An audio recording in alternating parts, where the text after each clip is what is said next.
ಇಂದೇ ಡೌನ್ಲೋಡ್ ಮಾಡಿ ಮತ್ತು ನಿಮ್ಮ ನೆಚ್ಚಿನ ಶೋಗಳನ್ನು ಆನಂದಿಸಿ. ಅವ್ರು ಎಲ್ಲಿರ್ಬೋದು, ಹೇಗಿರ್ಬೋದು, ಅವ್ರನ್ನ ಹೇಗೆ ಕಂಡುಹಿಡಿಯೋದು? ಇಷ್ಟು ವರ್ಷ ನಮ್ಮ ರಕ್ತ ಸಂಬಂಧದ ಬಗ್ಗೆ ನನಗೆ ಗೊತ್ತಿರಲಿಲ್ವಾ? ಈಗ ಹೇಗೆ ಅವ್ರನ್ನ ಹುಡ್ಕೋದು?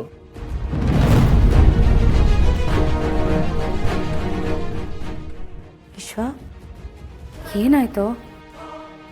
ಏನೋ ಯೋಚನೆ ಮಾಡ್ಕೊಂಡು ಕೂತಿದ್ಯಾ? ಕಾರ್ಯನೂ ಎಲ್ಲ ಆಯಿತು. ಅಮ್ಮ ತುಂಬ ನೆನಪಾಗ್ತಿದ್ದಾರಾ?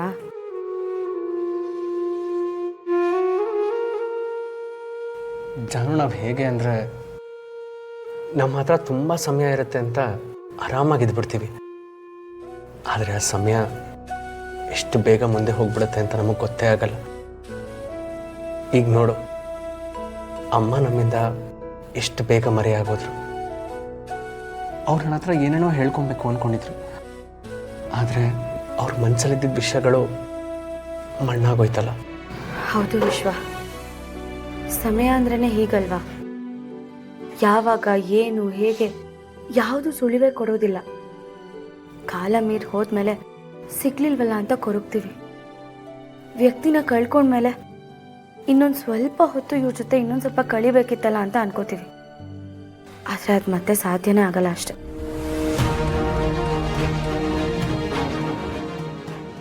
ನಿಜ ಜಾನು, ನಾನು ಅಮ್ಮನ ಹತ್ರ ಮನ್ಸು ಬಿಚ್ಚಿ ಮಾತಾಡಬೇಕಿತ್ತು. ಅವ್ರ ಮನಸ್ಸಲ್ಲಿರೋದನ್ನ ಹೇಳ್ಕೊಳ್ಳೋದಕ್ಕೆ ನಾನು ಅವ್ರಿಗೆ ಟೈಮ್ ಕೊಡಬೇಕಿತ್ತು. ಅವ್ರ ಮನಸ್ಸಲ್ಲಿರೋದೆಲ್ಲ ಗೊತ್ತಾಗಿದ್ದಿದ್ರೆ ನನಗೆಲ್ಲ ಸಿಕ್ಕಿರೋದು. ಈಗಲೂ ನೀನೆಲ್ಲ ಮಾಡ್ಬೋದು ಕಣೋ. ಅವ್ರಿಗೇನು ಆಸೆ ಇತ್ತೋ ಅದನ್ನೆಲ್ಲ ನಾವು ಮಾಡ್ತಾ, ಅವ್ರ ಉದ್ದೇಶಗಳಲ್ಲಿ ನಾವು ಅದನ್ನು ನೆರವೇರಿಸ್ತಾ ಅವ್ರನ್ನ ಜೀವಂತವಾಗಿ ನಾವು ನೋಡ್ಬೋದು. ಅವ್ರ ಆತ್ಮ ನೆಮ್ಮದಿಯಾಗಿರ್ಬೇಕು ಅಂದರೆ ಅವ್ರಿಗೇನೇನು ಇಷ್ಟ ಅದನ್ನೆಲ್ಲ ನಾವು ನೆರವೇರಿಸ್ಬೇಕು ಅಷ್ಟೇ. ನಿಜವಾಗ್ಲೂ ಅವ್ರ ಆತ್ಮ ನಮ್ಮ ಜೊತೆಗಿರುತ್ತೆ ಅಂತ ಅನ್ಸುತ್ತಾ ಜಾನು? ನಮಗೂ ಗೊತ್ತಿಲ್ಲ ಕಣೋ, ಎಲ್ಲರೂ ಹಾಗೆ ಹೇಳ್ತಾರೆ ಅಷ್ಟೆ. ಆತ್ಮಕ್ಕೆ ಶಾಂತಿ ಸಿಗಬೇಕು ಅಂತ ಅಂದರೆ ಅವ್ರಿಗೆ ಏನೇನು ಇಷ್ಟ ಅದನ್ನೆಲ್ಲ ನಾವು ನೆರವೇರಿಸ್ತಾ ಬರಬೇಕು ಅಂತ. ಯಾಕೆ ಆ ಥರ ಏನಾದರೂ ಇದೆಯಾ? ಅಮ್ಮ ನೆರವೇರಿಸ್ಬೇಕು ಅಂತ ಏನಾದರೂ ಅಂದ್ಕೊಂಡಿದ್ರಾ? ನನ್ನ ಮನಸ್ಸಲ್ಲಿ ನಮ್ಮ ಮನೇಲಿ ಹುಟ್ಟಿದ ಹೆಣ್ಮಗಳು ನಮ್ಮ ಮನೆಗೆ ಬರಬೇಕು, ಅವಳಿಗೆ ಬಾಗ್ನ ಕೊಡಬೇಕು, ಪ್ರತಿ ವರ್ಷ ಅವಳನ್ನ ಗೌರಿ ಹಬ್ಬಕ್ಕೆ ಕರಿಬೇಕು, ಎಲ್ಲ ಹೆಣ್ಮಕ್ಳ ಥರ ಅವಳು ತವ್ರ ಮನೆಗೆ ಬಂದು ಹೋಗಿ ಮಾಡಬೇಕು. ಅವಳ ಕುಟುಂಬ ನಮ್ಮ ಕುಟುಂಬ ಒಂದಾಗಬೇಕು. ಲಕ್ಷ್ಮಿ ಯಾವಾಗ ಬರ್ತಾಳೋ ಅಂತ ನನ್ನ ಮನಸ್ಸು ಹಾತೊರಿತಾ ಇದೆ. ಇಲ್ಲ ಜಾನು, ಆದರೆ ಅವ್ರು ನನಗೆ ಏನೇನೋ ಹೇಳಬೇಕು ಅಂದ್ಕೊಂಡಿದ್ರಲ್ಲ, ಅದನ್ನೆಲ್ಲ ನಾನು ತಿಳ್ಕೋಬೇಕು. ಅವ್ರ ಮನಸ್ಸಲ್ಲಿ ಏನಿದೆ ಅನ್ನೋದು ನನಗೆ ಗೊತ್ತಾದರೆ ಅವ್ರ ಆಸೆಗಳೇನಿತ್ತು ಅದನ್ನೆಲ್ಲ ಈಡೇರಿಸ್ಬೋದಲ್ವಾ? ಇವ್ರ ಅತ್ತೆ ಬಗ್ಗೆ ಇವನಿಗಿನ್ನೂ ಗೊತ್ತಿಲ್ಲ. ಅಮ್ಮ ತೀರ್ಕೊಂಡಿದ್ದ ದಿನಾನು ಬಂದಿದ್ರು, ಆದರೆ ಕಾರ್ಯಕ್ಕೆ ಬಂದಿಲ್ಲ. ಈಗ ಈ ವಿಷಯ ಎಲ್ಲ ಹೇಳಿದ್ರೆ ಇವನು ಹೇಗೆ ತಗೋತಾನೋ ಏನೋ. ಹೇಳ ಬೇಡವಾ?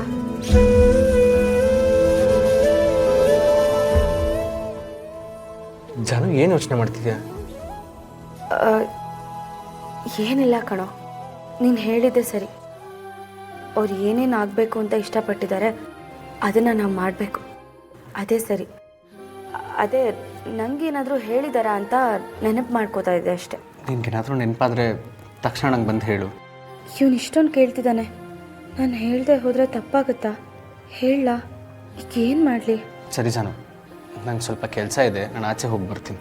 ಇರು, ಊಟ ಮಾಡ್ಕೊಂಡು ಹೋಗುವಂತೆ. ಇಲ್ಲ ಜಾನು, ಯಾಕೋ ಹಸಿವಿಲ್ಲ, ಆಮೇಲೆ ಮಾಡ್ತೀನಿ. ಹಾಗೆ ಹೇಳಿದ್ರೆ ಹೇಗೆ? ಟೈಮ್ಗೆ ಸ್ವಲ್ಪನಾದರೂ ತಿಂದು ಹೋಗಲೇಬೇಕು. ಇರೋ ನಿಮಿಷ ಬಂದೆ.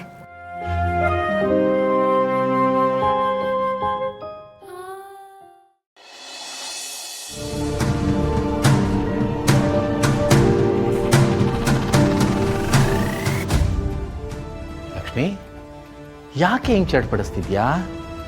ಓ, ವೆಂಕಿ ಚಲ್ವಿ ಬಂದಿಲ್ಲ ಅಂತನಾ? ಪಾಪ ಅಷ್ಟು ದೂರ ಹೋಗಿದ್ದಾರೆ, ಬರ್ತಾರೆ ಬಿಡು. ಆದರೂ ಇಷ್ಟೊತ್ತಿಗೆಲ್ಲ ಬರಬೇಕಾಗಿತ್ತು ರೀ, ಅಥವಾ ಅಲ್ಲೇ ಏನಾದರೂ ಉಳ್ಕೊಂಬಿಟ್ರಾ ಅಂತ. ಚೆ ಹಾಗೆಲ್ಲ ಮಾಡಿರಲ್ಲ. ಹಂಗೆ ಮಾಡೋ ಆಗಿದ್ರೆ ಫೋನ್ ಮಾಡೋರು ತಿಳಿಸ್ತಾರೆ ತಾನೆ. ಇನ್ನೂ ಟೈಮ್ ಇದೆ, ಬಸ್ಸು ಏನೋ ತಡ ಆಗಿರುತ್ತೋ ಏನೋ, ಪಾಪ ಬರ್ತಾರೆ ಬಿಡು. ಅಲ್ಲಿ ಏನಾಗಿದೆಯೋ ಅಂತ ತಿಳ್ಕೊಳ್ಳೋ ಆ ಥರ ಅಷ್ಟೇ. ಒಂದು ಫೋನ್ ಮಾಡ್ತೀರಾ? ಓಹ್, ಬಂದರು ನೋಡು. ಯಾಕೆ ಇಷ್ಟು ಲೇಟು?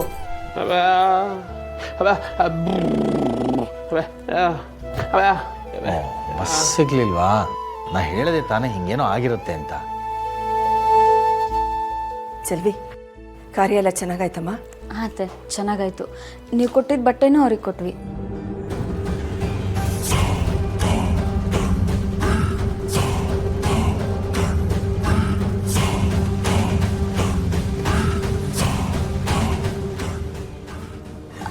ಮಾವ, ಆಮೇಲೆ ಹೇಳ್ತೀನಿ ಅಂತ ಹೇಳಿದ್ರಲ್ಲ, ನೀವ್ಯಾಕೆ ಅವ್ರಿಗೆ ಬಟ್ಟೆನ ಕೊಟ್ಟು ಕಳ್ಸಿದ್ರಿ? ಅವ್ರಿಗೂ ನಿಮಗೂ ಏನು ಸಂಬಂಧ ಅತ್ತೆ?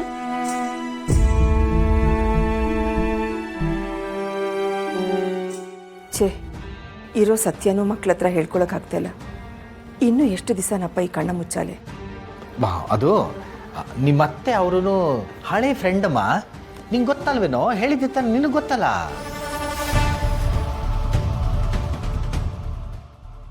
ಅಮ್ಮ ಅಮ್ಮ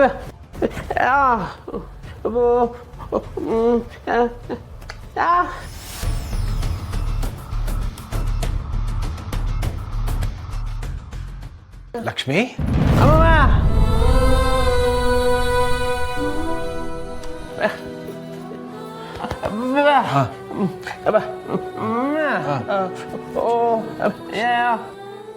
ಅದ್ರ ಬಗ್ಗೆ ಇನ್ಮೇಲೆ ಮಾತಾಡಬೇಡ ವೆಂಕಿ. ಮಾತಾಡಬೇಡ ಅಂದೆ. ಅಬ್ಬ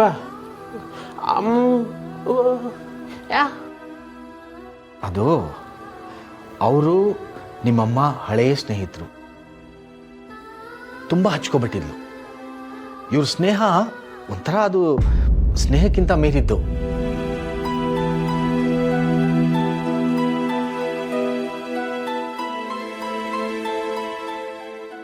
ಈಗ ಅವ್ರಿಲ್ವಲ್ಲ, ಅದಕ್ಕೆ ಅವ್ರ ಬಗ್ಗೆ ಮಾತಾಡಿದಾಗ ಅವಳು ತುಂಬ ಬೇಜಾರು ಮಾಡ್ಕೊಳ್ತಾಳೆ. ಒಂದು ಸ್ವಲ್ಪ ಹೊತ್ತು, ಆಮೇಲೆ ಸರಿ ಹೋಗ್ತಾಳೆ. ನೀವು ಊಟ ಮಾಡ್ಕೊಳ್ಳಿ. ಊಟ ಮಾಡ್ಕೊಳ್ಳಮ್ಮ. ಇಲ್ಲ ಮಾವ, ನಾವು ಊಟ ಅಲ್ಲೇ ಮಾಡ್ಕೊಂಬಂದು. ಆಯ್ತಾ? ಸರಿ, ಹಾಗಾದರೆ ಒಂದು ಸ್ವಲ್ಪ ಆರಾಮಾಗಿ ಸುಧಾರಿಸ್ಕೊಳ್ಳಿ. ನಾನು ಲಕ್ಷ್ಮಿ ನೋಡ್ತೀನಿ. ವೆಂಕಿ, ವೆಂಕಿ, ಇವರಿಬ್ರು ಒಂಥರ ವಿಚಿತ್ರವಾಗಿ ಆಡ್ತಾ ಇಲ್ವಾ? ಅಮ್ಮ